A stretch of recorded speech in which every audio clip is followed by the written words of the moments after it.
90% लोग network marketing या direct selling business को इसलिए छोड़ देते हैं क्योंकि उनका प्रोस्पेक्ट लिस्ट बहुत छोटा होता है। उनको लगता है कि उनके पास लोग नहीं हैं, वो कामयाब नहीं हो पाएंगे। नमस्कार, मैं दीपक सिंह आपका स्वागत करता हूं आज के सेशन में। मैं आपसे 7 स्टेप शेयर करूंगा जिसको फॉलो करके आप कभी न खत्म होने वाला लिस्ट बना सकते हैं। आपको इस वीडियो में लिस्ट को बड़ा बनाने के लिए 2 फॉर्मेट भी बताया गया है जिसकी मदद से आप अपनी लिस्ट को बड़ी कर सकते हैं। सबसे पहला पॉइंट है मेकिंग ए लिस्ट। जिस भी व्यक्ति को आप जानते हैं उनका नाम अपने लिस्ट में लिख दीजिए। अगर आप अपने लिस्ट में उस व्यक्ति का नाम नहीं लिखेंगे जिसको आप जानते हैं तो उसका नाम उसको जानने वाला लिख देगा और उसको लेकर चला जाएगा। 3 प्रकार के लोगों से मिलकर आपका लिस्ट बनता है। सबसे पहला हॉट मार्केट, वो लोग जो आप पर बहुत अधिक भरोसा करते हैं, जैसे आपके रिश्तेदार, चाचा, मामा, फूफा, मौसा, साड़ू भाई। वो लोग हॉट मार्केट के अंतर्गत आते हैं जो आप पर 100% भरोसा करते हैं। दूसरा होता है वॉर्म मार्केट, वो लोग जो आप पर विश्वास करते हैं लेकिन 100% विश्वास नहीं करते हैं, जैसे आपके दोस्त, आपके ट्यूशन के दोस्त, आपके स्कूल के दोस्त, आपके कॉलेज के दोस्त, आपके जिम के दोस्त, आपके जॉब के साथी। वो लोग आपके वॉर्म मार्केट में आते हैं। और तीसरा होता है कोल्ड मार्केट, जिन्हें ना तो आप जानते हैं और ना ही वो आपको जानते हैं। बस के सफ़र में, ट्रेन के सफ़र में, पार्क में, जिम में ऐसे लोग मिलते हैं। जब आप उनसे बात करने लग जाते हैं तो वो धीरे धीरे आपके वॉर्म मार्केट में तब्दील हो जाते हैं। तो ऐसे कितने लोग हैं जिन्हें आप नहीं जानते हैं? अनगिनत, यानी पूरी दुनिया आपकी प्रोस्पेक्ट है। लिस्ट बनाने का फॉर्मूला। तो फ्रेंड्स, इसे देख रहे हैं? इस फॉर्मेट की मदद से आप अपने लिस्ट को बना सकते हैं। F यानी फ्रेंड्स, आपके दोस्त, आपके गांव का दोस्त, आपके गांव के बगल का दोस्त, आपके स्कूल का दोस्त, आपके कॉलेज का दोस्त। जिस भी दोस्त का आपको नाम याद आ रहा है उसका नाम अपने लिस्ट में लिख दीजिए। R मतलब रिलेटिव। जिस भी रिलेटिव को आप जानते हैं, मामा, चाचा, मौसा, फूफा, उनको आप लिख दीजिए। I इंस्टीट्यूट के फ्रेंड, जो भी आपके कॉलेज के फ्रेंड है, जहां आप पढ़ाई कर रहे थे, आपने हाई डिग्री लिया, वहां के जो भी आप दोस्त को जानते हैं उनका नाम लिख दीजिए। E एम्प्लॉय, अगर आपने किसी कंपनी में काम किया है या किसी ऑर्गेनाइजेशन में काम किया है या किसी जॉब करने वाले व्यक्ति को जानते हैं तो एम्प्लॉय वाले कैटेगरी हो गया, उसमें आप उनका नाम लिख दीजिए। N नेबर, यानी आपके पड़ोसी। आप अगर कहीं रह करके पढ़ाई किए थे या कहीं जॉब किए थे, आपके बगल में जो भी लोग रहते थे उनका नाम लिख दीजिए याद करके। B ड्रीमर, जिनके सपने बड़े थे, उन दोस्त का नाम आप लिख सकते हैं। S स्ट्रेंजर, जो आपके यात्रा के दौरान मिले, उस व्यक्ति का नाम लिख दीजिए। इस तरह से आप अपना एक सिंपल लिस्ट बना सकते हैं। Point number 2, don't prejudge people while making list. लिस्ट बनाते समय लोगों को जज मत करिए कि यह आएगा या यह नहीं आएगा।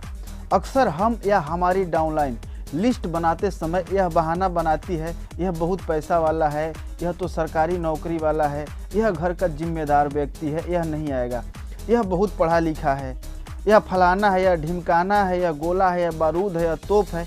यह बहाना आप सुने होंगे और हमने भी अपने अपलाइन से यह बोला था। लेकिन अगर हमारा अपलाइन सोच लेता कि दीपक सिंह तो क्वालिटी इंजीनियर है, मस्त कमा रहा है, उसे क्यों बुलाया जाए, तो क्या मैं MLM ज्वाइन करता?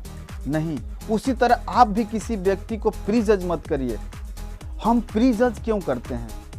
Fear of rejection. हमें डर होता है कि वह व्यक्ति हमें इनकार कर देगा इस बिजनेस को करने से, इसलिए हम प्री जज करते हैं, यह आएगा या यह नहीं आएगा। लेकिन हम भगवान नहीं है, हमें प्री जज करने का अधिकार नहीं है। और आपने महाभारत का एक बहुत ही प्यारा श्लोक सुना होगा, कर्मण्यवाधिकारस्ते मां फलेषु कदाचन मां कर्म फल हेतुर्भु मां ते संगोस्त्व कर्मणि। भगवान श्री कृष्ण ने कहा है, कर्म करो, फल की इच्छा मत करो। अगर आप कर्म करेंगे तो हो सकता है फल मिले या हो सकता है ना मिले, लेकिन अगर आप कर्म नहीं करेंगे तो पक्का आपको फल नहीं मिलेगा। सेम उसी तरह से आपको सोचना है, हमारा कर्म है उसका नाम लिस्ट में लिखना, उसको अप्रोच करना, वह आए या ना आए, वह ज्वाइन करे या ना करे, वो उसकी मर्जी है। हमारी जो मर्जी है, हमारा जो कर्म है, वो हम जरूर करेंगे। पॉइंट नंबर 3, लिस्ट हमेशा डायरी में बनाएं। कुछ लोग बोलते हैं हमें जिन लोगों को बुलाना है उसको तो मैं जानता हूँ, लिस्ट बनाकर क्या होगा, उनका नंबर तो मेरे फ़ोन में सेव ही है। भगवान न करे ऐसा हो, परंतु किसी दिन आपका फ़ोन गुम हो जाए तो आप क्या करेंगे, कहाँ से नंबर लाएंगे? उस समय तो आप सोचने लगेंगे कि काश मैं अगर लिख लिया होता अपने डायरी में तो मेरा नंबर भी काम आ जाता और मेरा बिजनेस भी ग्रो करता। पॉइंट नंबर 4, लिस्ट बनाते समय मोबाइल को फ्लाइट मोड में डाल दें। हमारा मन बड़ा चंचल है, तुरंत हम व्हाट्सएप मैसेज चेक करने लगते हैं या किसी का कॉल आ जाए तो हम डिस्टर्ब हो जाते हैं। अगर आप लिस्ट बना रहे हैं तो अपने मोबाइल को फ्लाइट मोड में डाल दें, क्योंकि हो सकता है अगर आप किसी प्रोस्पेक्ट का नाम याद करके उसका लिस्ट में नाम लिख रहे हैं और उसी दौरान किसी का कॉल आ जाए, हो सकता है कि आप उसका नाम भूल जाए। तो लिस्ट बनाते समय अपने फ़ोन को फ्लाइट मोड में डाल दें। Point number 5, use tools.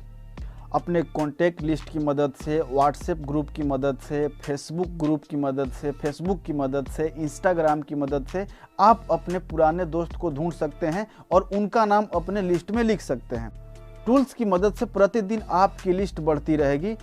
Social media एक पावरफुल औजार है आपकी लिस्ट को बड़ा बनाने के लिए। आप सोशल मीडिया का इस्तेमाल करके कभी न खत्म होने वाला लिस्ट बना सकते हैं। पॉइंट नंबर 6, अपने डाउनलाइन के साथ बैठकर उनका लिस्ट बनवाएं। एज ए सीनियर आपने खुद का लिस्ट बनाया है और कई लोगों का लिस्ट बनवाया है, तो आप अपने अनुभव से उनकी भी लंबी लिस्ट बनवा सकते हैं। MLM और नेटवर्क मार्केटिंग का एक रूल है, जो आप बोलते हैं वो डाउनलाइन कभी नहीं करता है, लेकिन जो आप करते हैं वही डाउनलाइन करता है। तो उनके साथ बैठ करके उनका लिस्ट बनवाएं। Point number 7, format of list. List को किस तरह बनाएं? सबसे पहले सीरियल नंबर 1 2 3 4 जो भी है सीरियल नंबर लिखना है। दूसरा नेम, उनका नाम।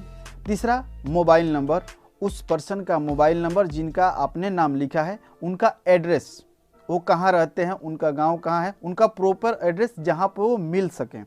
उनका एज, उनकी लगभग यानी फिक्स एज नहीं लिखना है कि आधार कार्ड पे इनका डेट ऑफ बर्थ है तो उसके अकॉर्डिंग इनका उम्र है, नहीं। आप लमसम एज लगा सकें कि उनका 24 साल के हैं या 34 साल के हैं लगभग। ऑक्यूपेशन यानी वो क्या व्यवसाय करते हैं, जॉब में हैं तो क्या हैं, वेल्डर हैं, फिटर है, इलेक्ट्रीशियन है, प्लम्बर है, या कोई बिजनेस कर रहे हैं या कोई स्वरोजगार कर रहे हैं, उसको प्रॉपर ऑक्यूपेशन उनका क्या है उसको लिखें। मनी यानी उनके पास कितना पैसा है, ABC कैटेगरी में डिवाइड कर दें। उनके पास बहुत पैसा है तो A लिख दें, कम पैसा है B लिख दें, बिल्कुल पैसा नहीं है, स्टूडेंट है तो C लिख दें। टाइम, उनके पास कितना टाइम है, अगर बहुत बिजी आदमी है तो A लिख दें, थोड़ा बहुत टाइम बचता है तो B लिख दें, बेला आदमी है तो C लिख दें, क्योंकि बेला आदमी जल्दी आएगा।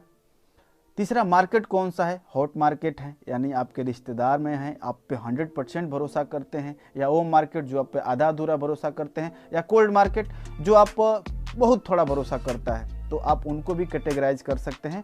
और एक पेज आप रिमार्क के लिए छोड़ सकते हैं, जो आप लिस्ट को बनाते समय अगर कुछ उसमें एडिशनल बदलाव लाना है उस समय आप लिख सकते हैं, यानी एक रिमार्क का ऑप्शन। तो मैं आशा करता हूं कि आपको मेकिंग ए लिस्ट का वीडियो काफ़ी पसंद आया होगा।